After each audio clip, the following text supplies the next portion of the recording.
bastante, vocês podem parar, avançar. Bom dia, nós vamos a começar nossa videoaula, né?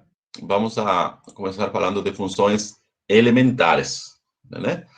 Ao longo dessas 3 videoaulas, nós vamos a falar das funções elementares, né? Quais são as funções, como eu falei, né? Função potência, função exponencial, polinômios, funções racionais, funções irracionais, logaritmos, funções trigonométricas e funções trigonométricas inversas, certo? Então, vamos a definir e elencar algumas propriedades dessas funções elementares.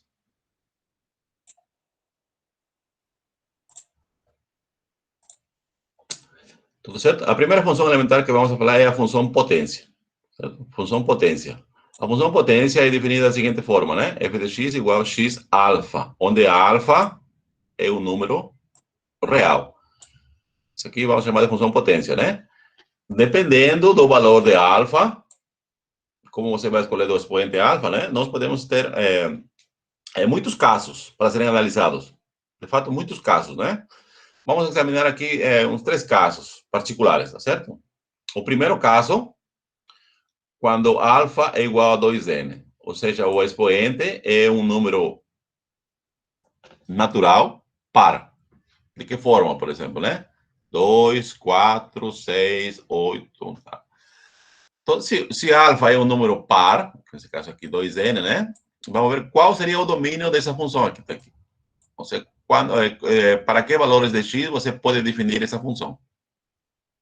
Obviamente, quando o expoente é par, o domínio é todo R. Ou seja, significa que você pode definir a função para qualquer valor de R. E a imagem, ou seja, quais seriam os valores que a função pode tomar, né? Como o expoente é par, significa então que a função nunca é negativa. Ela seria zero só se x é igual a zero, né? Porque 0 elevado a qualquer expoente par dá zero. Então, a imagem vai ser o subconjunto infinito de zero, veja que é fechado em zero, porque quando x é igual a zero, a imagem vai ser zero, né? Então, o valor da função é zero. E até mais infinito. Então, vejam que então, a função potência, quando o expoente é um número par, ele não pode ser negativa. A imagem não pode ser negativa, né? E aqui dizemos que a função se vai anular em um único ponto, né? Só quando x é igual a zero. Porque nesse caso, x é igual a zero, a função vai ser igual a zero. E aqui escrevi outra propriedade. A função não é ilimitada superiormente, né? Ou seja, à medida que você vai pegando elementos de x em R, muito grandes, vai grande, mais grande, maior, maior, maior, né? O que significa isso? Significa que a função ele vai crescer infinitamente. Ele não tem limite superior. Aqui, para reforçar nossa definição e as propriedades, né? Aqui eu escolhi alguns exemplos particulares, né? Por exemplo, aqui eu tenho a função potência x ao quadrado, x4, x6, né? Vou aumentar um pouquinho para vocês poderem ver, né? Aqui tá bom. Aqui, por exemplo, aqui de grisalho aqui, mais ou menos, né? É a função y igual a x ao quadrado. Aqui, verde, é x4. E de vermelho, x potência 6. Veja aqui, o que podemos dizer com relação a essas potências? Veja só, à medida que vocês aumentam o expoente, aqui tem x ao quadrado, x4, x6, né? O que acontece com o gráfico da função? O gráfico da função ele vai chegando perto do eixo das abscissas. O que significa? Significa que a função está crescendo. Cresce mais, né? Porque é óbvio que se você tem um número x grande e o leva à potência 2, ele vai ser menor que se você levar a potência 4, né? E esse aí vai ser menor que se leva a potência 6.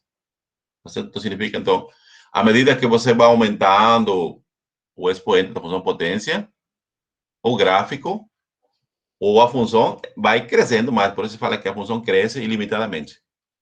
Não tem limite, né? Quando x é suficientemente grande, a função potência também é muito, muito grande. Tudo bem com relação à definição da função potência? Professor, uma dúvida. Se No slide estava dizendo assim que o N, ele pertence aos números naturais, certo? Isso aqui. E se são números naturais, então não tem os números negativos. E eu não entendi o domínio, porque está menos infinito. Sim. Veja que, como falei, a função potência está definida da seguinte forma, né? Aqui, x a. O alfa real. Então, veja aqui, nós podemos ter muitos casos, dependendo do alfa. O alfa pode ser, como é real, ele pode ser inteiro, pode ser natural, pode ser racional ou pode ser irracional. Aqui nós estamos considerando só 3 casos. O primeiro caso é quando o expoente é um número natural, 2n. Tá certo? Certo? Quando o expoente é 2n um número par, o que acontece com a função potência? Então, a função potência, ela não tem nenhuma restrição com relação à definição. Ou seja, o x, que é a base que está aqui, né? Ele pode ser qualquer real, positivo, negativo ou zero. Ele que está bem definida, né? Porque você fala, se R é positivo, né? Vamos supor que o x é positivo, por exemplo, 2. 2 ao quadrado tem sentido. Se x é igual a 4, por exemplo, 4 ao quadrado também tem sentido. Se x é igual a 0, 0 ao quadrado, 0. Tem sentido. Estou tomando aqui como se o expoente fosse 2, certo? Pode ser 4, 8, 6, 8, 10, 12, tanto faz. Agora, se x é negativo, menos 2, se eleva ao quadrado, tem sentido. Menos 2 ao quadrado é 4. Se você eleva, pega menos 5, menos 5 ao quadrado, tem sentido. Pega menos 10 ao quadrado, tem sentido. Então, significa que a função potência, quando o expoente é par, ele está definido para todo x real. Por isso dizemos que o domínio é todo R. Positivos, negativos, Isso é o domínio. Agora, outra coisa é a imagem. A imagem são os valores que a função vai tomar, né? Como o expoente é par, então a função nunca é negativa. Ela é positiva, né? E só é zero, só se x é igual a zero. Ah, sim, entendi. Tudo bem? Tá. Esses zeros que nós dizemos que são importantes porque nós vamos usar esses critérios quando vamos fazer o gráfico de funções na segunda unidade. Para ter uma ideia, a primeira coisa que observa, será que o gráfico da função vai cortar o eixo das abscissas, por exemplo, né? Significa que a função são os zeros da função. Então, se você pode observar aqui nos exemplos particulares, né? Todas essas funções, eles vão cortar aqui em zero. Ou seja, porque todas se anulam quando x é igual a zero. Certo? Você pode pegar todas as potências, né? x4, x6, x8, x10, o que você... Todas vão passar pela origem, né? Porque quando x é igual a zero, a função é igual a zero. Então, corresponde a coordenada 0,0. Bom? E aqui vamos a tomar, por exemplo, o caso agora quando o expoente alfa é ímpar, tá certo? Ou ímpar. Aí você vai ímpar. Qual seria o primeiro? Seria o x ao cubo, x quinta, x sétima, x nono, assim vai, né? E aí, de novo, qual é o domínio, né? O domínio também é todo R, né? Porque ele está definida para todo número real. Existe vamos pegar 3 como expoente, né? Pegar x positivo, 3 ao cubo, existe. 5 ao cubo, existe, né? 7 ao cubo, existe. 0 ao cubo, tem sentido. Se pegar negativos, menos 3 ao cubo, tem sentido. Menos 5 ao cubo e assim por diante, né? Por isso decimos, então, que nesse caso o domínio é todo R. E agora a imagem, né? Como o expoente é ímpar, né? Ali nós vamos ter valores positivos e negativos, né? Nós teríamos positivos quando o x é positivo, né? Por exemplo, 3 ao cubo, daria 27 positivo. Agora, se você pegar negativos, menos 3 ao cubo, menos 27. Então, nesse caso aqui, a imagem também vai ser todo R. E assim como foi o caso do expoente par, a função se vai anular em um único ponto, ou seja, quando x é igual a zero.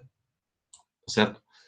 E nesse caso aqui, a função não é limitada nem inferior nem superiormente, nem tanto para o x positivo, nem para o x negativo. Ou seja, se você escolhe x suficientemente grandes, a função vai ser muito grande, o valor da função, aliás, né? Se escolhe x negativo suficientemente grandes, a função também vai ser negativa suficientemente grande. Isso significa que ela não é limitada nem inferior nem superiormente. Aqui, para reforçar a definição das propriedades, aqui fizemos o gráfico de algumas funções com potências com expoente ímpar, né? Aqui, por exemplo, né? Tem a função x ao cubo, x5, x7, né? Vejamos aqui, né? De azul, nós temos a função x ao cubo. Veja como é aqui, né?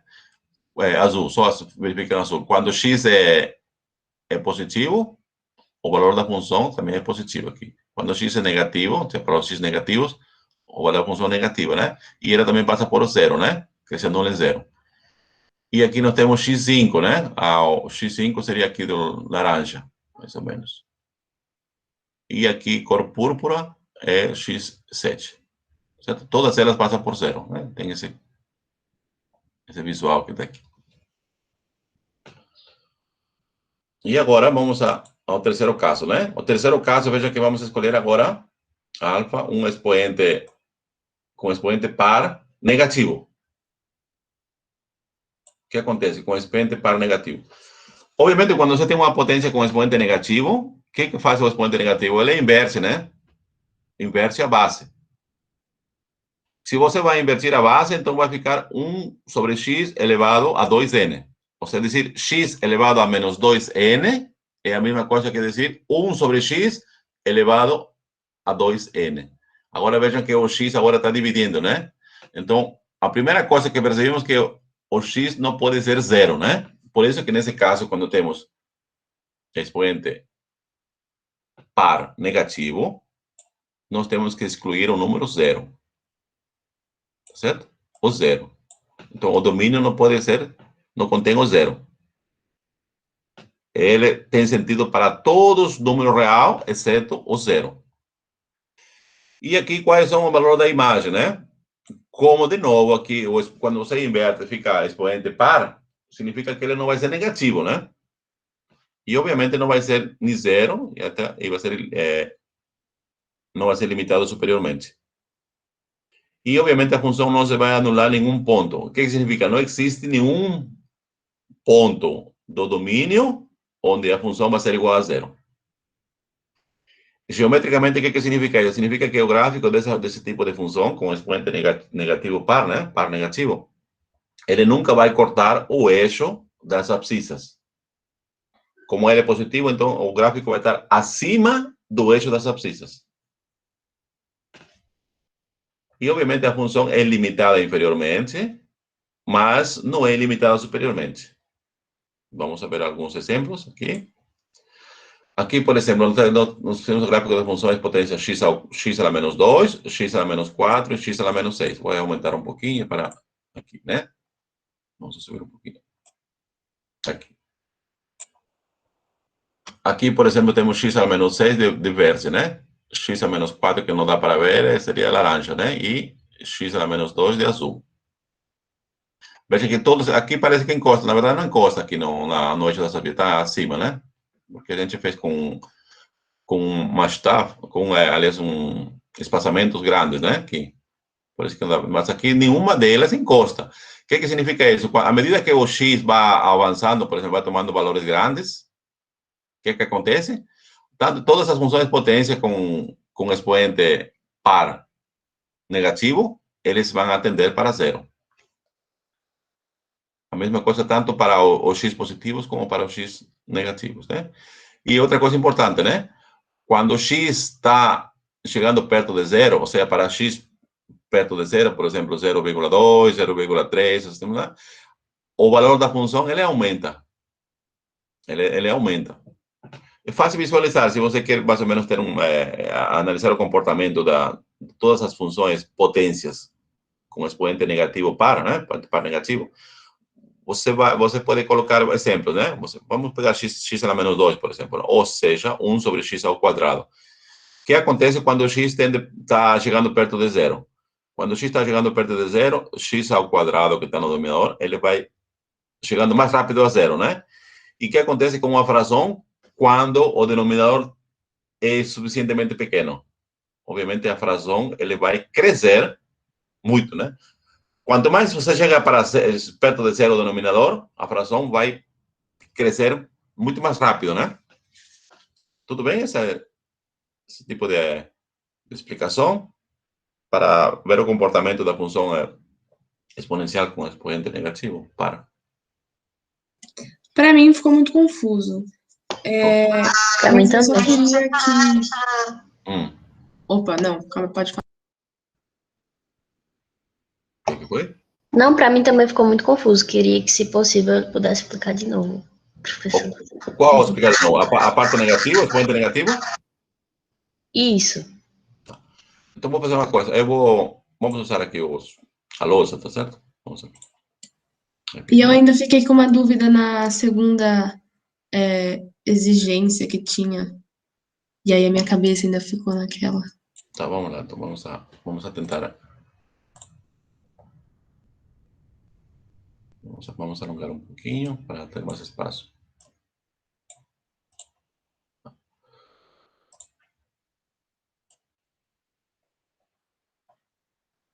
Então, vamos apagar isso aqui, a parte aqui, não?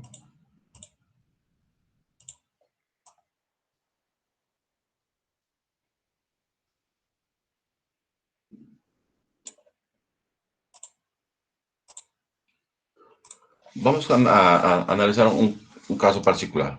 Vamos supor que nossa função potência, f de x, seja igual a x a menos 2. Isso aqui dá para ver. X a menos 4, menos 6, vai ser praticamente parecido, né? Isso aqui, como eu dizia, é a mesma coisa que dizer 1 sobre x ao quadrado, né? 1 sobre x ao quadrado. Então, claramente, vejam aqui, o x está no denominador. Então, esse denominador que está aqui, ele não tem sentido, olha, essa expressão aqui não tem sentido se x é igual a zero. Concorda, né? Então, primeira coisa que decimos aqui, o domínio. Vamos colocar o domínio da função f, assim. Ele tem sentido para todo R, exceto, vamos colocar aqui, exceto o ponto zero. Ou, como escrevi aqui, pode escrever aqui em forma de intervalos, aqui, menos infinito, até zero, aqui aberto, porque não contém, união de zero até mais infinito. Então, o domínio dessa função, essa função aqui, ele tem sentido ou está bem definida só nesse intervalo que está aqui. Certo? Todo R, exceto o zero. Agora vamos ver a imagem, né? Vamos analisar a imagem. A imagem de f são todos os valores possíveis que toma a função f quando aplica a esse intervalo que está aqui. Veja aqui, se x é um real negativo, o que acontece com o x ao quadrado? Ele vai ser positivo, né? Concorda? Positivo.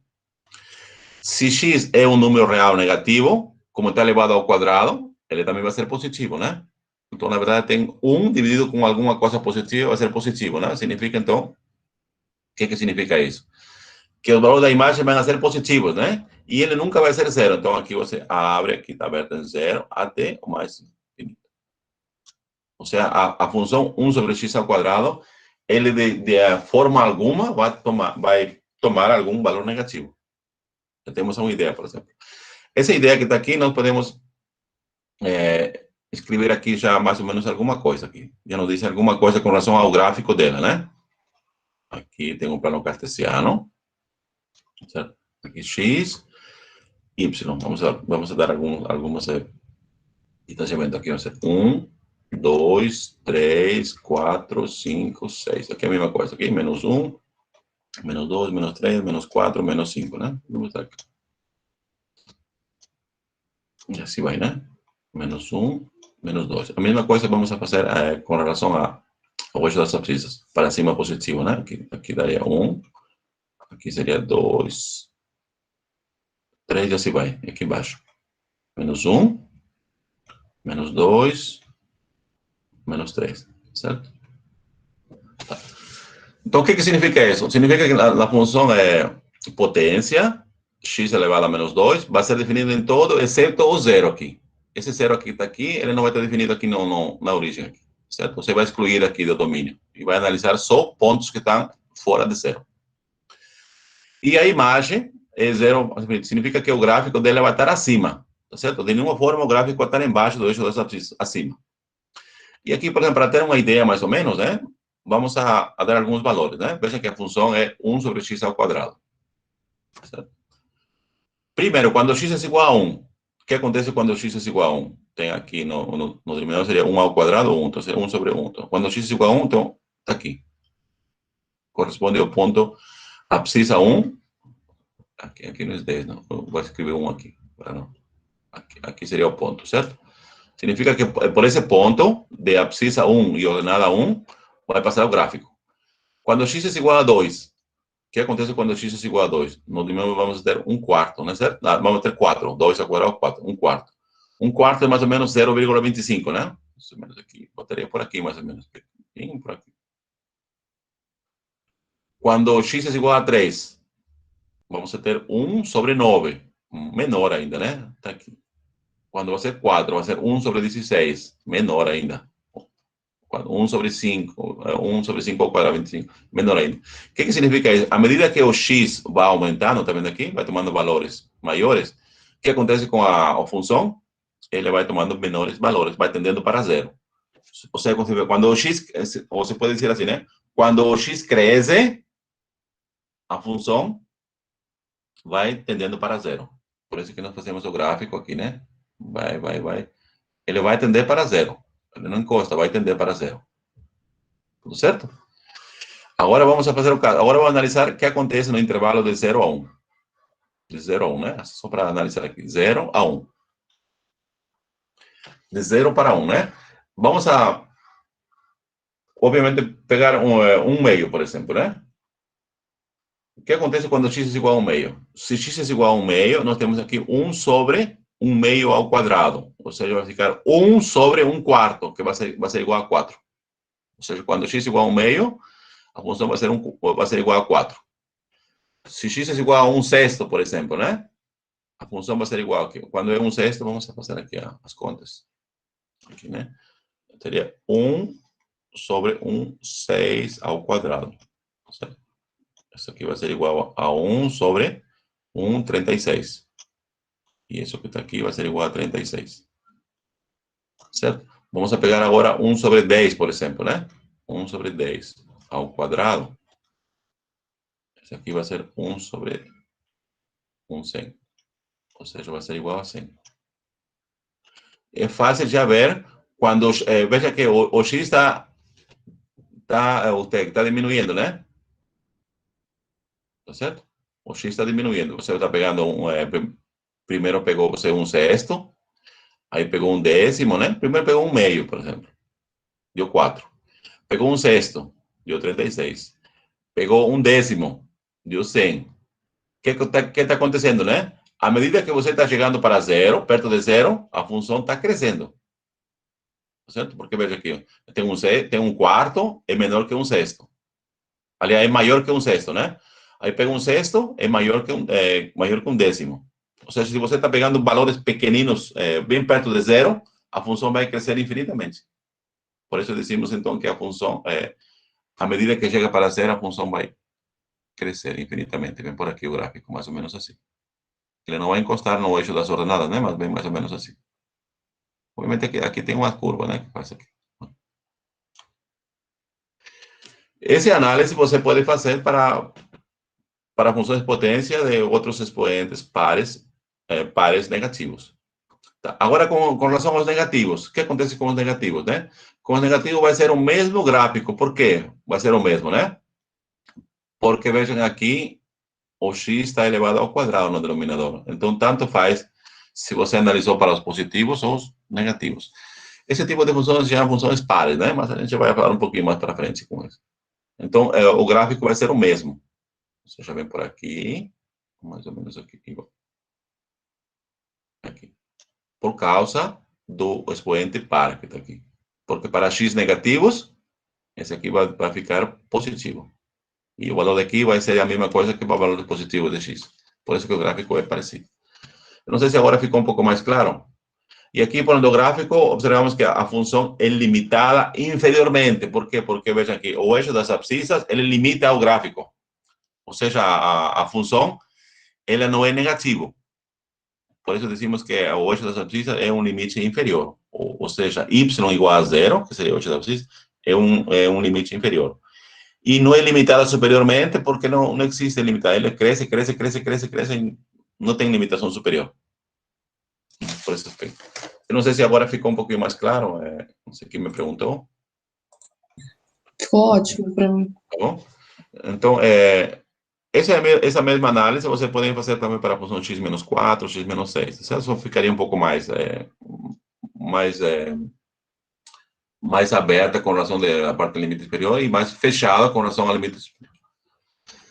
Tudo certo? Veja que nós analisamos aqui só 3 casos, mas poderia ser mais casos, né? Que pode analisar quando o x, por exemplo, função racional, teria outro comportamento, né?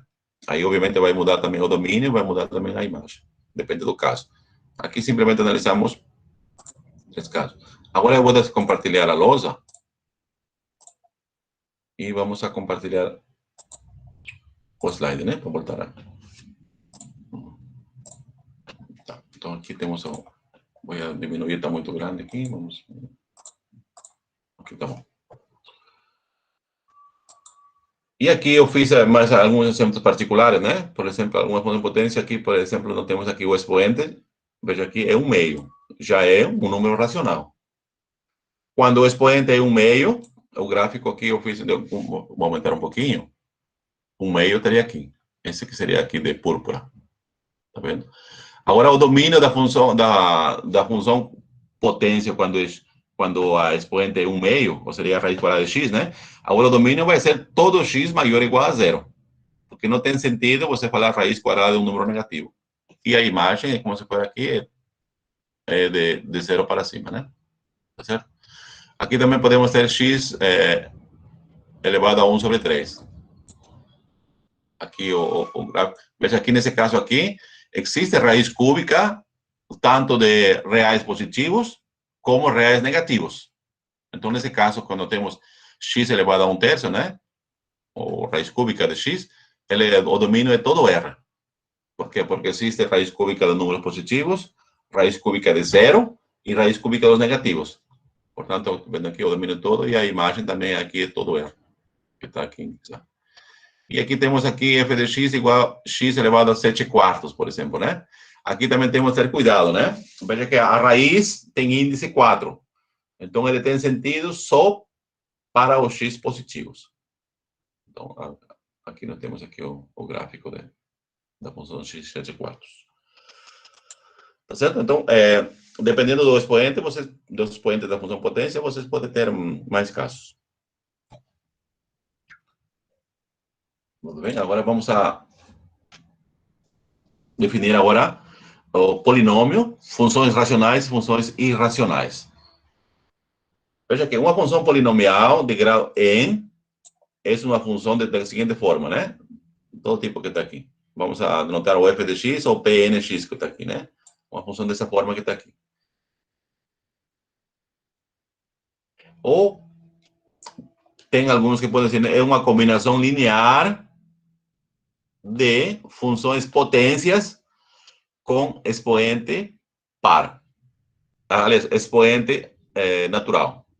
Veja que aqui, por exemplo, tem aqui, essa aqui seria uma função potência, ou expoente, natural, e multiplicado por uma constante.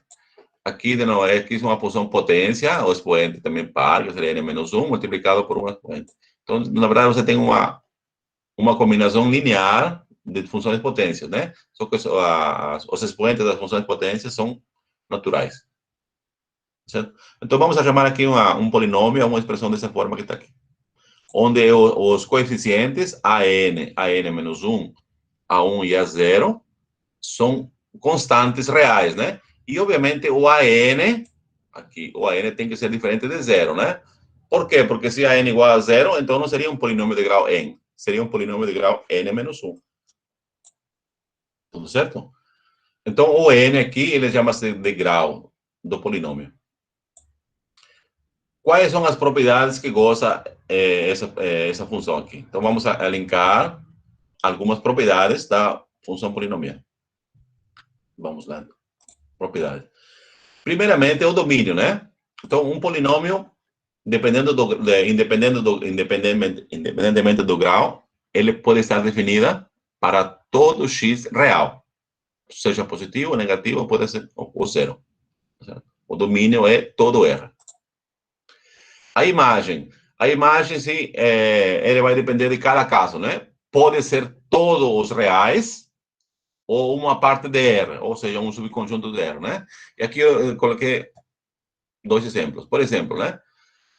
Se nós temos esse polinômio aqui, de P2x, x ao quadrado mais 3.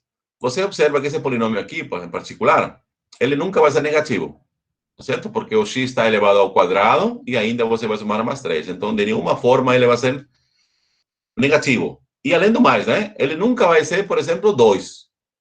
Não vai ter 2. Por quê? Porque o x ao quadrado, ou ele é positivo, ou ele é 0. E ainda vai somar 3. Então, ele nunca vai ser 2, não vai ser 1. Então, o mínimo valor desse polinômio vai ser 3. Quando que atinge? Quando x é igual a 0. Por isso, o intervalo ou a imagem dele vai ser de 3 até mais infinito. Agora, se você pega um polinômio de grau ímpar, por exemplo, isso aqui, né? Aí, se nesse caso aqui, você diz que a imagem desse polinômio vai ser todos os números reais. Então, geralmente vamos ter cuidado, né? A gente não pode dizer, né? A imagem das funções dos polinômios vai ser todo R. Não, vai depender do tipo de polinômio. Ou pode ser uma parte, ou pode ser todo, né? E qual vai ser os zeros, ou as raízes do polinômio que está aqui, né? Obviamente, se vocês observam que está aqui, quando você quer dizer quando que vai ser zero, vai ser todas as raízes desse polinômio. Ou seja, em princípio, um polinômio de grau n, ele pode ter n zeros. Pode ter ou não, né? Existe um teorema que se chama teorema fundamental de álgebra, né? Que diz que todo polinômio tem o mesmo número tem o número de raízes igual ao expoente. Por exemplo, o polinômio de grau 7, ele tem que ter 7 raízes. O polinômio de grau 8, 8 raízes. O polinômio de grau n tem que ter n raízes. Só que essas raízes, eles estão contabilizadas como reais ou complexas, conjugadas. Possa ser que tenha raízes de multiplicidade de alguma coisa. Por exemplo, se você tem aqui x ao quadrado igual a 0. Quantas raízes tem essa equação? X ao quadrado igual a 0. Só tem uma, né, raiz. É igual a 0. Só que o 0 você contabiliza 2 vezes. Então, dizemos que nesse caso, 0 tem multiplicidade de 2, porque a raiz se repete 2 vezes. Então, é contabilizada. Então, em princípio, um polinômio de grau n tem n raízes, mas só que está contabilizado os números complexos e conjugados. Então, geralmente, quando estamos nos números reais, pode acontecer que um polinômio de grau 3, por exemplo, só tenha uma raiz real. Um polinômio de grau 5 só tenha, por exemplo, 3 raízes reais ou uma raiz real. Um polinômio de grau 2, por exemplo, pode ser que não tenha nenhuma raiz real. As raízes devem ser reais, sejam complexas e conjugadas. Tá certo? Então, a função se anula no máximo em n pontos. No máximo, pode ser que não se anule em todos os n pontos, são alguns. Então, vai depender também do tipo de polinômio, né? Aqui também a função não é limitada nem inferior nem superiormente, né? Se n é ímpar. Por exemplo, se você pega um polinômio ímpar, tal como foi o caso aqui, por exemplo. Deixa que vamos aqui. Tal como foi nesse caso, por exemplo, aqui. Esse é um polinômio de grau ímpar, 5, né? De grau 5, por exemplo. Então, dependendo de x, se x, por exemplo, toma números reais positivos grandes, significa que o polinômio também vai tomar números reais positivos muito maiores que isso aqui está aqui. Se ele toma números negativos grandes, significa que o polinômio grau 5 também vai tomar números negativos muito menores, que quando x tende para menos infinito.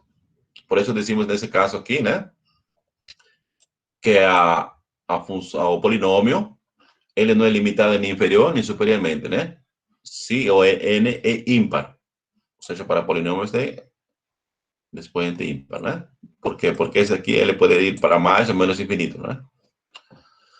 Se n é par, a função pode ser limitada superiormente ou limitada inferiormente. Também depende disso aqui, né? Por exemplo, a função aqui f de x menos 2x, ela é limitada inferiormente, mas não é superiormente, né? Tudo certo? Tudo bem com relação às funções polinomiais? Essa parte de limitado inferiormente nem superiormente, eu não entendi. Nem quando é ímpar, nem quando é par. Tá bom? Vamos pegar aqui um desenho, por exemplo. Vamos pegar esse desenho aqui, que é, por exemplo, esse aqui não é polinômio, mas é só para ver o gráfico, né? Por exemplo, y igual a raiz quadrada de x, certo? Vamos nos fixar só ao gráfico aqui de cor lilás, né? Lilás ou púrpura, certo? Aqui, roxo. O que podemos dizer com relação a essa função, por exemplo? Essa função, o mínimo valor da função é zero, certo? Então, essa aqui seria um exemplo de uma função que é limitada inferiormente, por zero. Por quê? Porque todos os elementos que estão na imagem da função f são maiores ou iguais a zero. Só tem um elemento que é igual a zero, quando x é igual a zero. A partir dos x maiores que zero, todos os elementos são maiores que zero. Então, decimos que essa função, por exemplo, é um exemplo de uma função limitada inferiormente. Certo? Mas, no entanto, ela não é limitada superiormente. Porque quando o x vai crescendo, se você observa, né? À medida que o x cresce, o que acontece com a raiz quadrada de x? Também vai crescer. Certo? Então, não tem limitação superior. Aliás, as três que está aqui não tem limitação superior, né? Com relação aos polinômios, já mais ou menos entendido essa coisa, né? Vamos aqui aos polinômios, por exemplo, aqui, né? Vamos pegar esse polinômio de grau 5, por exemplo. O que acontece com esse polinômio quando o x vai tomando valores positivos? Você começa a avaliar, imagina, né? O x, vamos por x igual a 2. A função polinômio vai ter um valor. X igual a 3, vai ter outro valor. Todo vai estar supeditado a esse termo que está aqui. Por quê? Porque esse termo que está aqui, ele contém a potência maior. Está vendo aqui? x5, esse aqui x4. Se x vai aumentando, né? Obviamente, x5 vai aumentar muito mais que x4. E muito mais que x ao quadrado. E muito mais que x, por exemplo, né? Se x vai crescendo. Então, você tem que só olhar para o crescimento, o primeiro termo, esse aqui. Ou seja, esse termo contém a potência maior. Se x, por exemplo, vai crescendo, então esse aqui praticamente vai explodir, né? Depende se x grande, então ele vai ser muito grande. Se x cresce infinitamente, então esse 3x5 ele tende para mais infinito. Agora vamos observar o que acontece agora quando x é negativo. Você pega aqui menos 5, por exemplo, né? Menos 5 a quinta vai dar um número negativo, mas grande, por absoluto, né? Se você continua pegando os negativos, menos 5, menos 7, menos 9, menos 11, menos 1 milhão, menos 1 trilhão. O que acontece com essa expressão? Ela vai ser negativo muito grande. Certo? Então, decimos também que ela vai decrescer infinitamente, vai tender para menos infinito.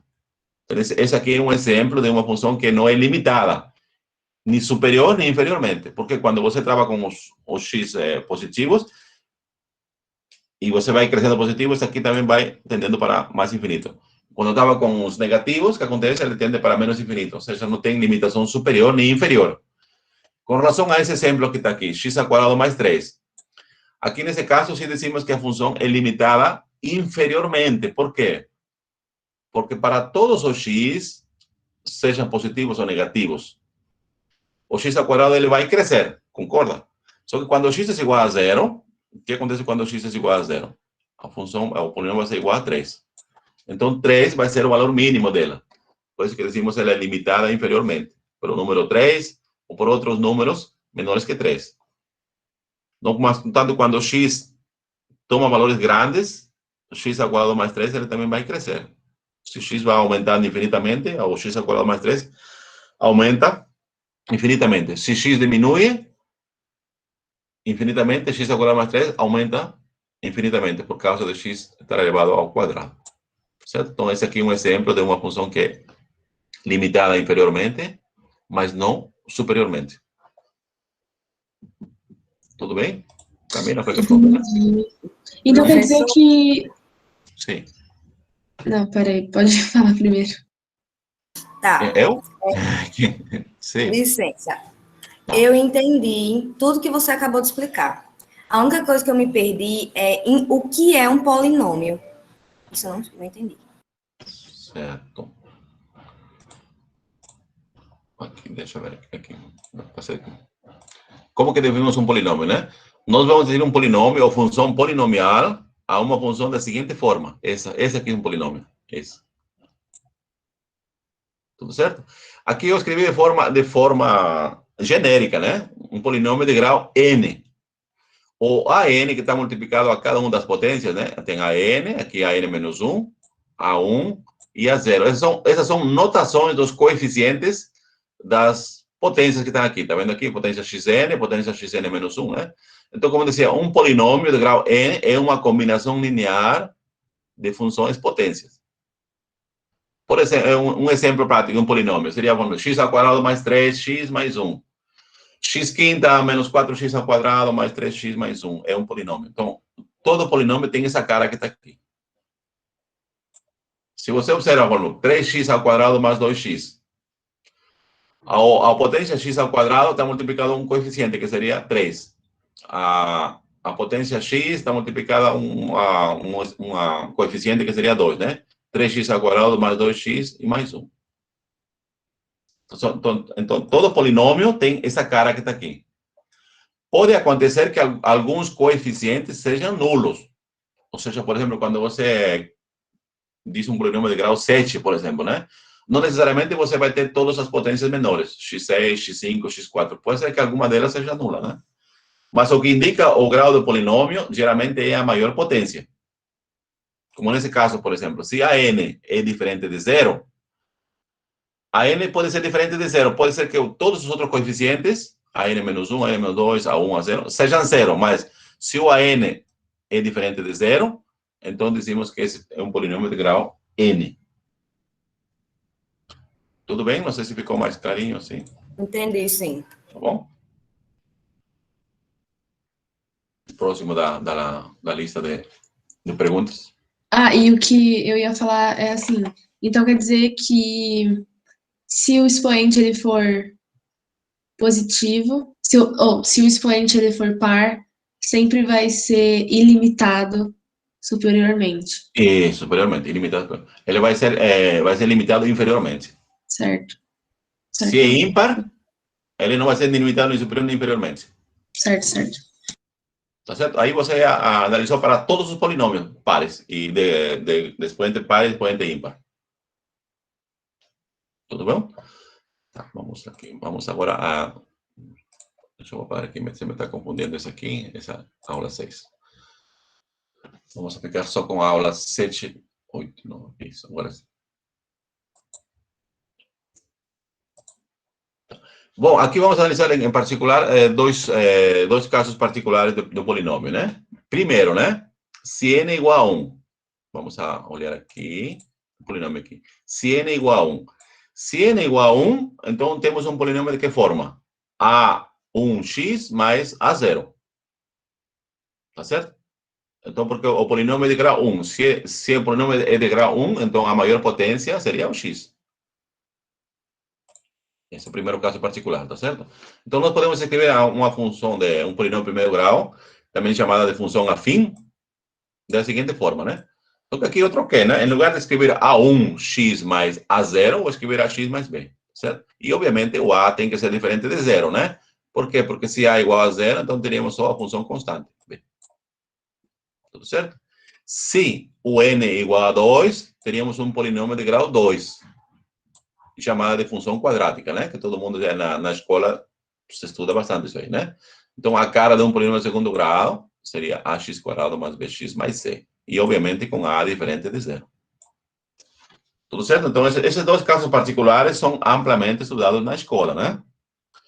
Então, vamos considerar alguns exemplos para reforçar essas definições. Tudo bem? Esses casos particulares? Tudo ótimo. Polinômio de grau 1 também se chama função afim. Polinômio de grau 2, função quadrática. Tá. Veja aqui. Nós queremos encontrar a função afim, f de x, né?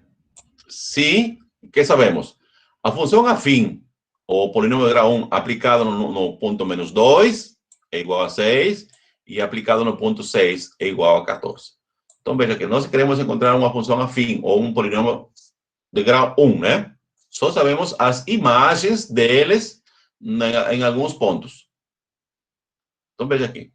Nós queremos encontrar qual seria a função afim que satisfaz essas duas hipóteses aqui. F aplicado em menos 2 igual a 6 e F aplicado em 6 igual a 14. Tá certo? Então, se nós queremos encontrar, nós vamos dizer, toda função afim tem essa cara que está aqui. Ou todo polinômio de grau 1 tem essa cara. Vejam que o A tem que ser diferente de 0. O B pode ser 0, mas o A não pode ser 0. Então, veja aqui. Então, vamos a usar essas hipóteses que está aqui. F de menos 2, você vai trocar aqui x por menos 2, né? Então, vai calcular. F de menos 2 por hipótese é igual a 6. Está aqui 6. Então, aqui vai trocar aqui. Aqui você tem o A, mas o x é o quê? Menos 2. Então, vai ficar A vezes menos 2 mais B. Agora vamos usar a segunda hipótese. F calculado no ponto 6. Então, F de 6 é igual a 14. O que foi o F aqui, né? Troca x por 6. Aqui vai ficar A vezes 6 mais B.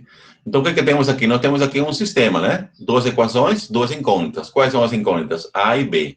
Aquelas que nós queremos encontrar.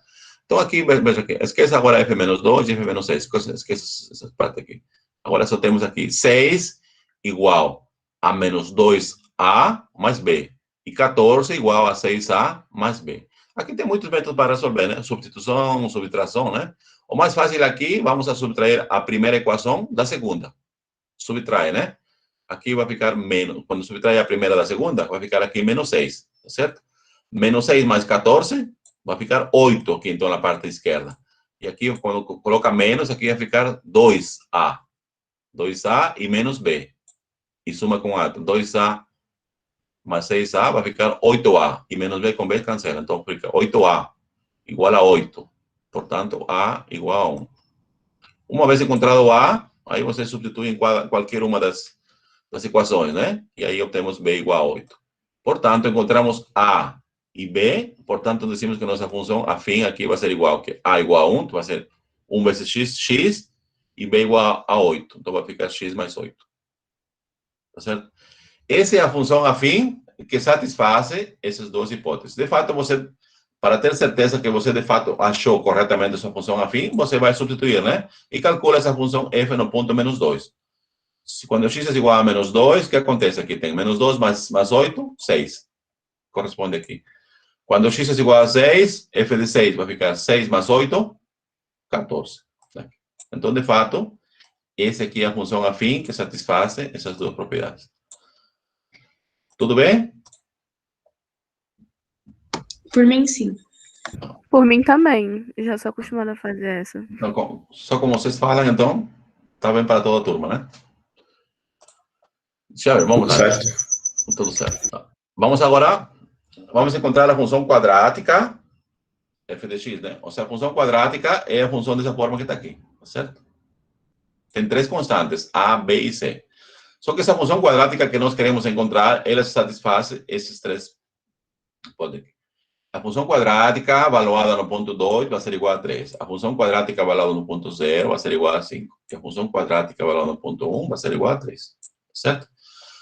Como a gente não sabe qual função quadrática, então vamos escolher a função genérica. Então, toda função quadrática tem essa cara que está aqui. Toda, né? E, obviamente, o A tem que ser diferente de 0. O B e o C, eles podem ser 0. Os dois ou um deles. Ou nenhum deles. Certo? Então, vamos ver. Então, como temos função quadrática, então vamos escolher A, B e C, que satisfazem essas condições que está aqui. Então, calculamos primeiro f de 2 aqui, né? F de 2 vai ser igual a vezes 2 ao quadrado, mais B vezes 2 e mais C. E essa função em 2 vai ser igual a 3. Essa aqui por hipótese, tá certo? Agora calculamos f de 0, né? Ou seja, f de 0 é quando x é igual a 0. Aqui vai ficar A vezes 0 ao quadrado, mais B vezes 0 e mais C. Eu coloquei aqui, poderia ser 0 direto, né? Mas estou colocando para vocês perceberem de onde que aparece. E por último, usamos a terceira hipótese, né? F calculado em 1 vai ser igual a 3, né? F de 1 igual a 3. Aqui substitui x por 1. Então vai ficar A vezes 1 ao quadrado, mais B vezes 1 e mais C. Tá certo? Então nós temos aqui um sistema aqui. Só que agora o sistema, 3 equações, 3 incógnitas, né? Quais são essas incógnitas? A, B, C. O time ABC, né? Para quem torce para ABC. Tá certo? Não, aqui eu vou escrever explicitamente aqui. 3 vai ser igual aqui. 2 ao quadrado, 4. 4A mais B. Vejam aqui, ajudou bastante. Na segunda equação, aqui, o C é igual a 5. Então, já encontramos o valor de C. C igual a 5. Como encontramos o valor de C igual a 5, então falta encontrar só A e B. Não é? A e B. Para isso, você vai substituir o C igual a 5 na primeira equação e na terceira equação. Após essa substituição, o que nós temos? Aqui. 6, 5, temos essa expressão que está aqui. E aqui nós temos um sistema com duas equações e duas incógnitas, tá certo? E aqui é muito fácil de resolver. E aqui seria fácil de você somar. Suma a primeira com a segunda. Quando suma a primeira com a segunda, veja que aqui fica o lado esquerdo. Aqui vai ficar menos 1. E o lado direito.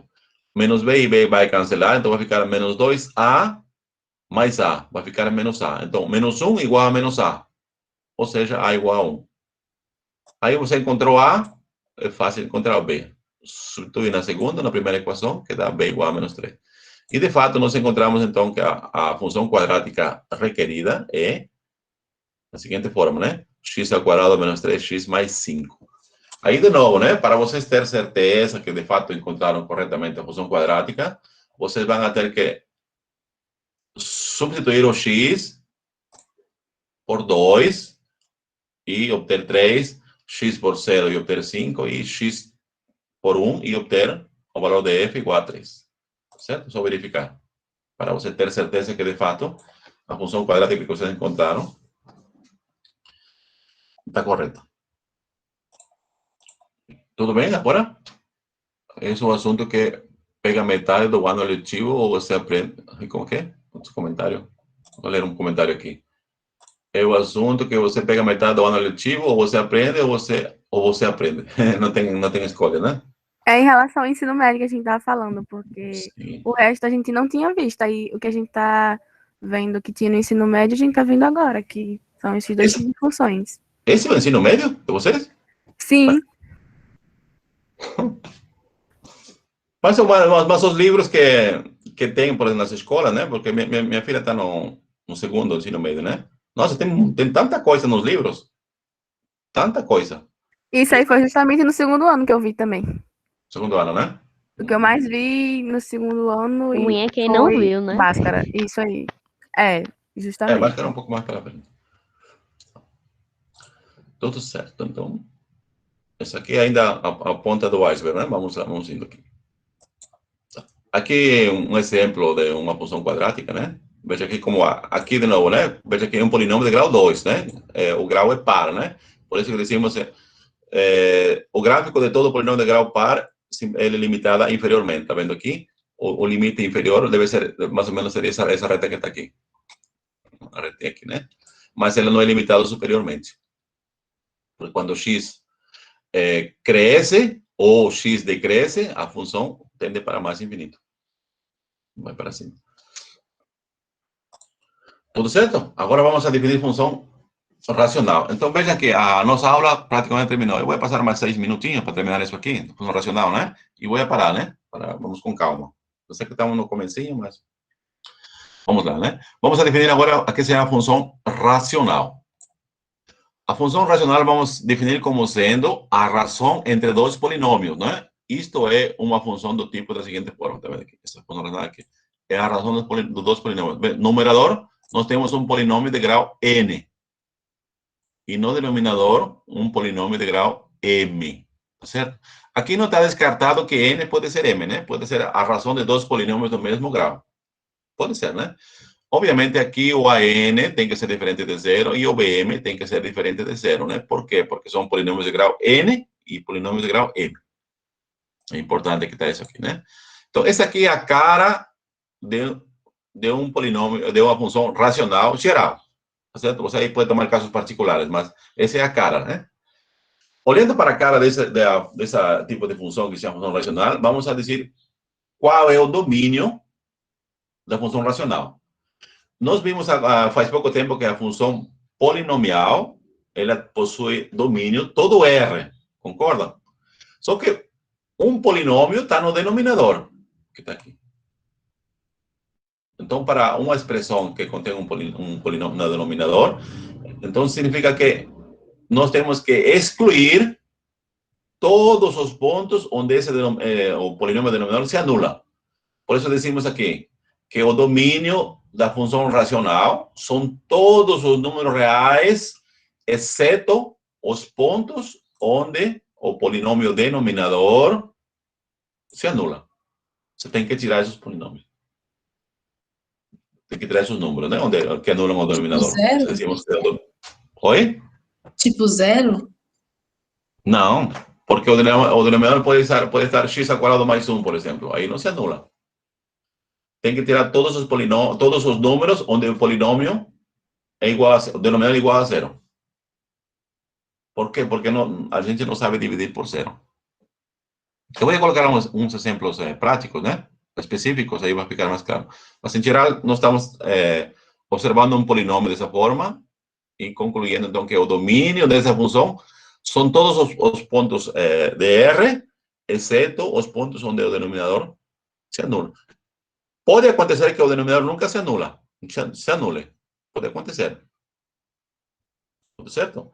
E a imagem? A imagem também está muito difícil de dizer, vai depender de cada caso. Pode ser que seja todo R, ou pode ser uma parte dele. Aqui ficou cortadinho um pouquinho, né? Mas vamos diminuir, será que... Aqui, sim, melhorou aqui. Aqui a função se anula nos pontos... E essa função, onde que se anula? Obviamente, essa função, como era, ele se vai anular nos pontos onde o polinômio numerador se anula. Aqui, por exemplo, nesses pontos que está aqui. Ou seja, a função racional, ele pode ter até, no máximo, n, 0, né? Que seria as n raízes do polinômio numerador. Como eu falei, a função pode ser ou não limitada, é a mesma coisa que a imagem, né? Pode ser uma parte ou não. Tudo certo? Aqui eu considero alguns exemplos. Veja aqui, né? Exemplos de funções racionais pode ser x mais 5, uma função racional. Por exemplo, né? Então, em princípio, todo polinômio é uma função racional, onde o denominador é igual a 1. Certo? Aqui temos também aqui seria um exemplo, né? E aqui outro. Aqui no numerador temos um polinômio de grau 1, no denominador aqui temos um polinômio de grau 2. Aqui outro exemplo, né? Temos um polinômio de grau 7 e aqui temos um polinômio de grau 8. Tá certo? E aqui nesse exemplo do gráfico, aqui nós temos dois exemplos de funções racionais. Vou aumentar um pouquinho para poder visualizar melhor. Acho que está bom aqui. Vou descer um pouquinho. Opa, é muito. Aí está bom. O gráfico que está com linhas azuis, que está aqui, veja aqui, é da seguinte forma: y igual a x ao cubo mais 2x ao quadrado mais x menos 5, e no denominador seria 2x ao quadrado menos 2x menos 7. Vejamos aqui, né? Olhando o gráfico, eu quero que me digam quantas vezes o gráfico corta o eixo das abscissas. Só o gráfico azul. Quantas vezes?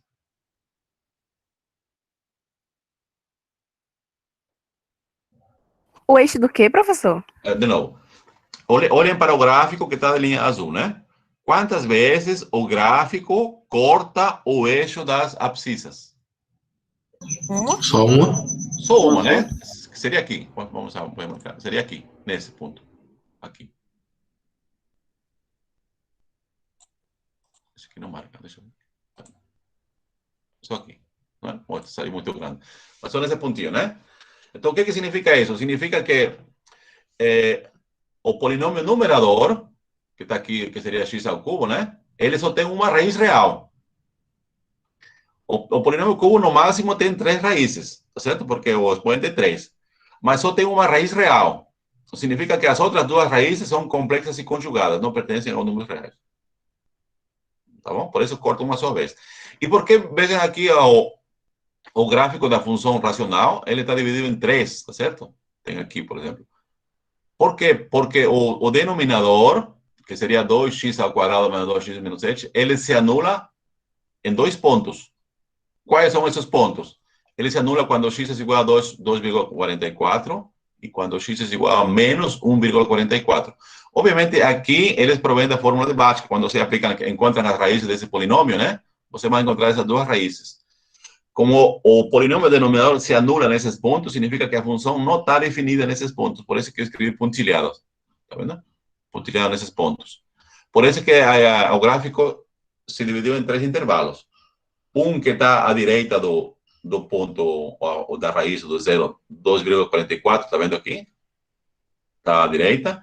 e outro intervalo está entre as duas raízes, e outro intervalo está à esquerda da raiz, x igual a menos 1,44. E, obviamente, esse gráfico aqui, não, a simple vista, não é fácil de fazer, mas a gente vai estar em condições de fazer. Como que eu fiz esse gráfico? Esse gráfico se faz usando o GeoGebra, né?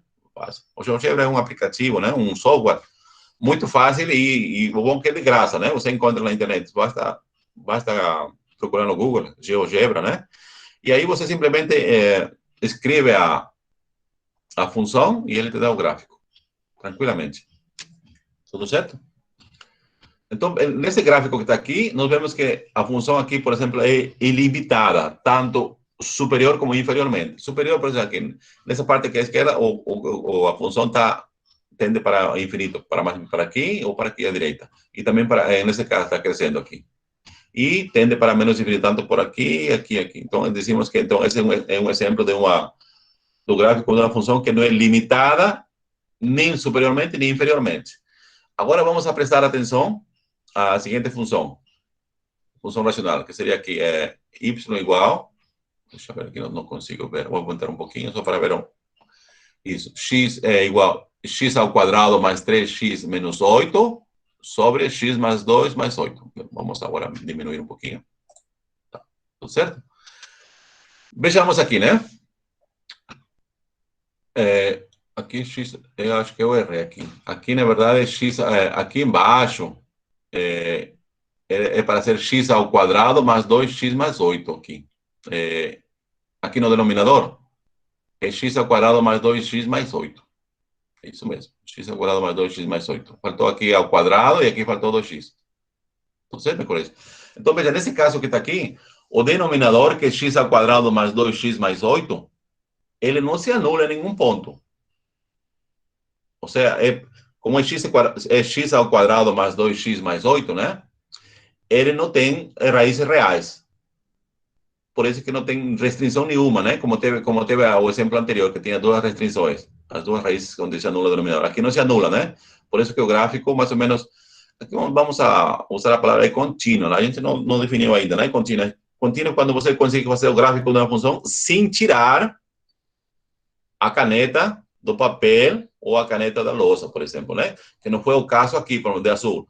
Aí você não pode fazer com um só traço o gráfico. Você tem que tirar 2 vezes a mão. Aliás, 3 vezes, né? 1, 2 e 3 para fazer o gráfico.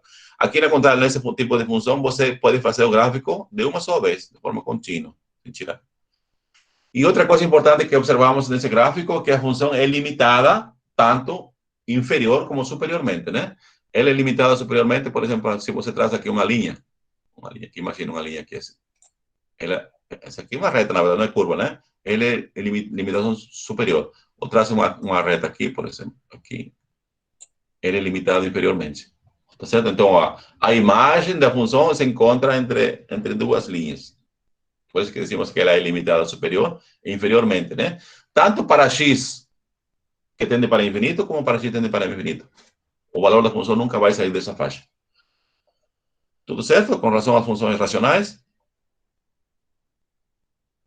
Por enquanto, sim, eu nunca vi isso na minha vida. Mas eu tô entendendo agora, um pouco. Função racional. Então, função racional é a razão de 2 polinômios, né? Nós temos que ter muito cuidado só no polinômio denominador, né? Excluir os pontos onde se anula, porque aí não tem sentido. Tudo certo? Vamos a terminar aqui, porque senão vai precisar depois repetir na próxima aula, né? Porque é como você deve estar pensando no final da aula, né? Então, já o aluno não vai prestar muita atenção. Então, nós vamos a terminar por aqui nossa videoaula.